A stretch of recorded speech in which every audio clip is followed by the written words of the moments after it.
दोस्तों बहुत बहुत स्वागत करता हूं आप सभी का। इस समय देश में मूर्तियों को लेकर नया बवाल घमासान शुरू हो गया है। जयपुर हाई कोर्ट में मनु की मूर्ति लगाई गई है। उसको लेकर जो अम्बेडकरवादी हैं वो चाहते हैं कि मनु की मूर्ति वहां से हटा दी जाए। वहीं ग्वालियर हाई कोर्ट में बाबा साहेब की मूर्ति लगाने को लेकर बवाल कई दिनों से चल रहा है, आप जानते हैं। हालांकि कहा जा रहा है कि बाबा साहेब की मूर्ति जल्द ही ग्वालियर हाई कोर्ट में लग जाएगी। वहीं सुप्रीम कोर्ट में जो न्याय की देवी की मूर्ति लगी हुई है उस पर अब नए सिरे से विवाद बवाल शुरू हो गया है। खास तौर से बीजेपी के तमाम जो नेता हैं, सुप्रीम कोर्ट के जो वकील हैं, वो न्याय की देवी की मूर्ति को यहाँ से हटाने की मांग कर रहे हैं। दोस्तों ये तो आपको मालूम ही होगा कि सुप्रीम कोर्ट में न्याय की देवी की मूर्ति लगी हुई है और इसी न्याय की देवी की मूर्ति की आंखों से पट्टी हटवा दी गई थी जब डीवाई चंद्रचूड़ चीफ जस्टिस थे।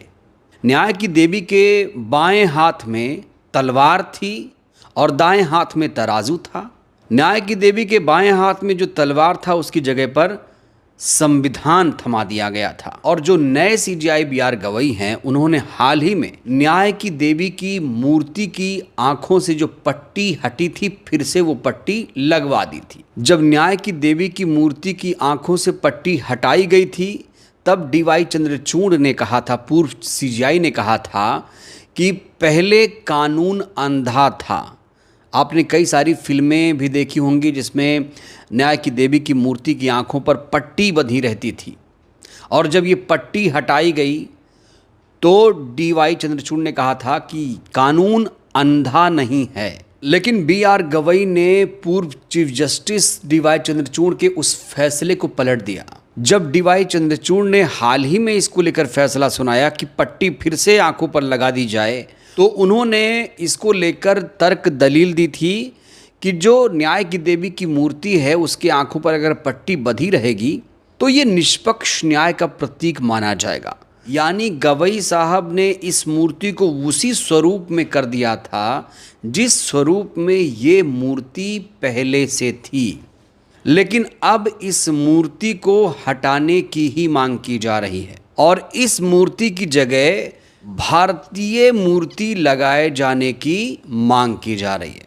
दोस्तों यहाँ बड़ा सवाल ये है, ये जो प्रतिमा सुप्रीम कोर्ट में लगी है ये किसके दिमाग की उपज होगी? आखिर ये प्रतिमा कहाँ से लाई गई थी? देश की तमाम अदालतों में इसे कैसे लगा दिया गया था? सबसे पहले दोस्तों हम इस न्याय की देवी की मूर्ति के बारे में आपको कुछ महत्वपूर्ण जानकारियाँ देना चाहते हैं। तो न्याय की देवी की मूर्ति की जड़ें रोमन एम्पायर से जुड़ी हुई हैं। रोमन मैथोलॉजी में न्याय की देवी की मूर्ति को जस्टिशिया कहा जाता था। जस्टिशिया कोई और नहीं बल्कि लेडी ऑफ जस्टिस ही हैं। जस्टिशिया को रोमन यूनान में न्याय का प्रतीक माना जाता था। न्याय की ये देवी वास्तव में यूनान की प्राचीन देवी है। कहा जाता है कि आज़ादी से पहले एक अंग्रेज अफसर इस मूर्ति को यूनान से भारत लेकर आए थे। ये अंग्रेज अफसर एक न्यायालय में अधिकारी थे। ब्रिटिश काल में न्याय की देवी की मूर्ति को सार्वजनिक जगहों पर भी स्थापित किया जाने लगा। हैरानी की बात तो यह है कि आज़ादी के बाद भी तत्कालीन सरकार ने न्याय की देवी की मूर्ति को स्वीकार किया। तो न्याय की ये देवी की जड़ें यूनान और रोम से जुड़ी हुई हैं, इसीलिए इस प्रतिमा को हटाने की मांग अब शुरू कर दी गई है। और सबसे बड़ी पहल की है बीजेपी नेता अश्वनी उपाध्याय ने। अश्वनी उपाध्याय जो कि सुप्रीम कोर्ट के वकील भी हैं, इन्होंने इसको लेकर एक ट्वीट भी किया है। देखिए अश्वनी उपाध्याय ने क्या लिखा है। लिखा है, सुप्रीम कोर्ट में रोम की न्याय की देवी क्यों, रानी अहिल्याबाई होलकर की मूर्ति क्यों नहीं? तो अश्विनी उपाध्याय अपने इस ट्वीट से साफ तौर से कह रहे हैं कि न्याय की देवी की जो मूर्ति है वो रोम से संबंधित है, इसे हटनी चाहिए और इस न्याय की देवी की मूर्ति के स्थान पर रानी अहिल्याबाई होलकर की मूर्ति लगा देनी चाहिए।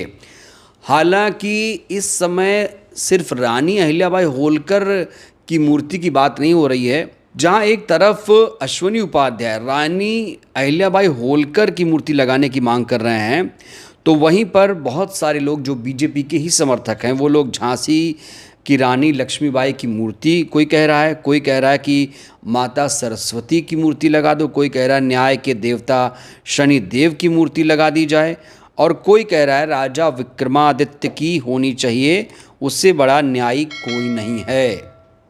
हालांकि जो अंबेडकरवादी हैं या जो बहुजन समाज के लोग हैं वो इसको लेकर अभी तक कोई प्रतिक्रिया नहीं दे रहे हैं, क्योंकि दोस्तों ये खबर अभी अभी आई है, पहली बार मैं ये खबर आपके सामने रख रहा हूँ। और माना जा रहा है कि जो अश्विनी उपाध्याय हैं इसको लेकर एक याचिका सुप्रीम कोर्ट में दाखिल करेंगे। दोस्तों आपसे भी मेरा एक सवाल है कि भारतीय समाज में ऐसी कौन सी महिला है आपकी नज़र में जो न्याय की देवी जैसी है, जो न्याय की देवी की प्रतीक आपकी नज़रों में मानी जाती है? बीजेपी के तमाम समर्थक तो कह रहे हैं भैया रानी लक्ष्मीबाई की लगा दो, रानी अहिल्याबाई होलकर की लगा दो, राजा विक्रमादित्य की लगा दो, लेकिन मैं बहुजन समाज के लोगों से भी ये राय चाहूँगा कि वो लोग किस देवी की मूर्ति यहाँ लगवाना चाहते हैं। कि आप लोगों की नज़र में क्या कोई ऐसी देवी है कि जब ये मूर्ति हटे तो उस देवी की मूर्ति यहाँ पर लग जाए? क्योंकि ये जो पहल है बीजेपी के नेता के द्वारा की गई है और उन्होंने रानी अहिल्याबाई का नाम दिया है। दोस्तों ये जो देवी है जाहिर तौर पर ये कहीं ना कहीं गुलामी का ही प्रतीक है। बड़ा सवाल ये है कि अंग्रेज़ों की विरासत को हम क्यों ढो रहे हैं? जो पुराने प्रतीक हैं, औपनिवेशिक काल के प्रतीक हैं, क्या भारत उसे अभी भी, हमारा देश अभी भी ढोता रहेगा? तो ये जो न्याय की देवी की मूर्ति, मुझे लगता है भारतीय संदर्भ में ये न्याय की देवी की मूर्ति होनी चाहिए, क्योंकि इस न्याय की देवी की मूर्ति का भारत से कोई रिश्ता नहीं है। आप सभी को ये भी मालूम होना चाहिए कि जो सुप्रीम कोर्ट है वो अंग्रेज़ों ने उसका निर्माण कराया था, पार्लियामेंट का अंग्रेज़ों ने निर्माण कराया था। 1935 के आसपास सुप्रीम कोर्ट का निर्माण कराया गया और पार्लियामेंट का निर्माण भी 1925 के ही आसपास शायद करा दिया गया था। हालांकि अब जो सेशन चलते हैं पार्लियामेंट के वो नई संसद में चल रहे हैं। बड़ा सवाल ये है कि नई पार्लियामेंट तो बन गई, क्या नए सुप्रीम कोर्ट को भी बनाने की ज़रूरत है? क्या नया सुप्रीम कोर्ट भी बनना चाहिए? जब सभी चीज़ें हटाई जा रही, सारे औपनिवेशिक काल के प्रतीक हटाए जा रहे हैं, तो सुप्रीम कोर्ट भी तो ब्रिटिश काल में ही बना हुआ था। तो क्या नई सुप्रीम कोर्ट के निर्माण की भी ज़रूरत महसूस हो रही है? और इस मूर्ति से आखिर दिक्कत क्या है? बड़ा सवाल ये भी है, जो लेडी ऑफ जस्टिस है उससे बीजेपी के नेताओं को दिक्कत क्या है? दोस्तों आपको क्या लगता है, सुप्रीम कोर्ट में न्याय की देवी की मूर्ति किसकी होनी चाहिए? कौन है वो महिला आपकी नज़र में जो न्याय की देवी जैसी लगती है? मुझे आपके जवाब का इंतज़ार है। और बीजेपी के नेता ने ये जो डिमांड की है कि इसमें रानी अहिल्याबाई होलकर की मूर्ति होनी चाहिए, क्या इनके डिमांड से आप लोग सहमत हैं? और क्या बी.आर. गवई को इस मूर्ति को हटा देना चाहिए? क्या बी.आर. गवई इस मूर्ति को हटा पाएंगे? ये दोस्तों बहुत बड़ा सवाल है। बहरहाल इस वीडियो में इतना ही। इस खबर को लेकर आप लोग क्या सोचते हैं, अपनी प्रतिक्रिया दीजिए। बहुत बहुत धन्यवाद।